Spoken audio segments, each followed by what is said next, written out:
प्रधानमंत्री नरेंद्र मोदी आज मध्य प्रदेश में स्थापित रीवा अल्ट्रा मेगा सौर परियोजना का वीडियो कॉन्फ्रेंसिंग के जरिए लोकार्पण करेंगे। पीएम मोदी जिस परियोजना को राष्ट्र को समर्पित करेंगे वो एशिया की सबसे बड़ी सौर ऊर्जा परियोजना है।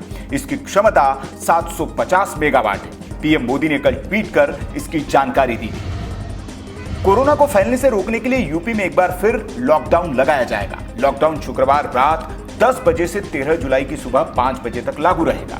हालांकि जरूरी सेवाओं को पूरी तरह से छूट दी जाएगी। कोरोना के मद्देनजर इस दौरान सभी ऑफिस, दुकान, बाजार, मंडी को बंद रखने का आदेश दिया गया है।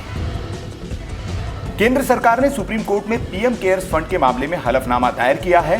केंद्र सरकार की ओर से दायर हलफनामे में कहा गया है, राष्ट्रीय और राज्यों के आपदा प्रतिक्रिया कोष जैसे राहत कार्यों के लिए संवैधानिक निधियों का अस्तित्व उन अन्य निधियों को प्रतिबंधित नहीं करता है जो स्वैच्छिक दान स्वीकार करते हैं।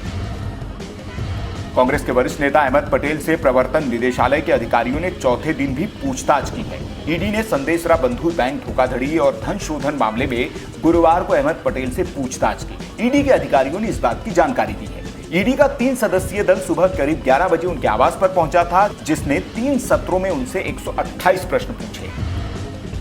दिल्ली की एक अदालत ने वीजा शर्तों का उल्लंघन कर निजामुद्दीन मरकज के जलसे में शामिल होने के मामले में मलेशिया के 122 नागरिकों को मंगलवार को जमानत दी थी। इन लोगों पर वीजा शर्तों का उल्लंघन करने के अलावा अवैध रूप से मिशनरी गतिविधियों में शामिल होने और देश में कोविड-19 महामारी के मद्देनजर जारी किए गए सरकारी दिशा निर्देशों का उल्लंघन करने के आरोप है।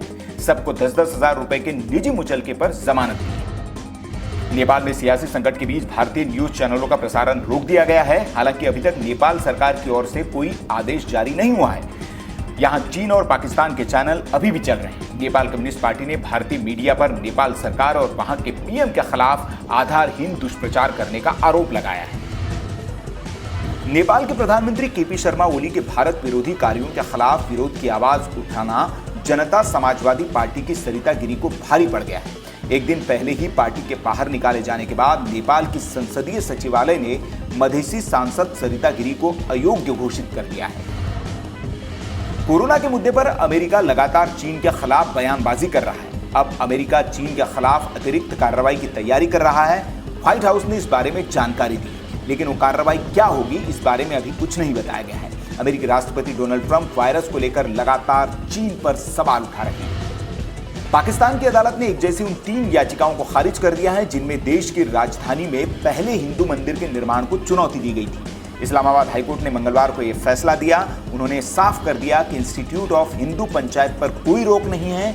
आपको बता दें कि इस संस्था को मंदिर निर्माण के लिए भूमि आवंटित की गई है। सोने के हाजिर भाव ने गुरुवार को फिर एक नया इतिहास रच दिया है। एक दिन पहले ही बना रिकॉर्ड गुरुवार को टूट गया।